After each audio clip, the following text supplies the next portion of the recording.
సాధారణంగా అదేదో మనకి రాజ్యాంగం ప్రకారం 3 వ్యవస్థలున్నాయి. కార్యనిర్వాహక వ్యవస్థ, శాసన నిర్మాణ వ్యవస్థ, న్యాయ వ్యవస్థ. ఈ మూడిటి మధ్యన ఏమైనా ప్రాబ్లమ్ వచ్చినప్పుడు లేదా రాజ్యాంగ విరుద్ధమైన చర్యలప్పుడు న్యాయస్థానం జోక్యం చేసుకుంటే బావుంటుంది.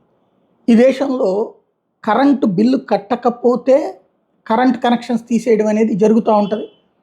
బిల్లు కట్టకుండా ఉండే ఎగ్గొట్టే వాళ్ళకి సహకరించే ప్రభుత్వాలుంటాయి. అలా సహకరించే ప్రభుత్వాలు నువ్వెట్టా సహకరిస్తావయ్యా అని నిలదీయడం చట్టం, ధర్మం, బాధ్యత. అది కాకుండా న్యాయస్థానమే ఒక బిల్లు ఎగ్గొట్టినోడికి సహకరిస్తూ తీర్పు ఇవ్వడం అన్నది సంచలనం సృష్టించింది. అంటే ఆ వ్యవస్థ కార్యనిర్వాహక వ్యవస్థలో జోక్యం అవుతుంది కదా. అలహాబాద్ హైకోర్టు తాజాగా ఉత్తరప్రదేశ్ ఎలక్ట్రిసిటీ డిపార్ట్మెంట్ని ఆదేశించింది. ఏమనయ్యా అంటే 2 కోట్ల రూపాయలు బకాయి పడ్డాడు సమాజ్వాదీ పార్టీ ఎంపీ జియావుర్ రెహమాన్ బార్క్. ఇతను సంబాల్ రెసిడెన్సీకి సంబంధించి ఆ మధ్యన సంబాల్ గొడవంతా చూసాం కదా, అక్రమంగా కరెంట్ తీసుకోవడం ఇదంతా కూడా. వీడి ఆ డబ్బులు కట్టమని చెప్పేసి ఇతని కరెంట్ కనెక్షన్స్ కూడా కట్ చేస్తానికి నోటీస్ ఇస్తే ఆ నోటీసుని స్టే ఇస్తూ 6 లక్షలు కట్టించుకోండి, అతని కరెంట్ కనెక్షన్ ఇవ్వండి అని ఆదేశించింది. ఇది ఎక్కడ విచిత్రం అర్థం కావట్లేదు.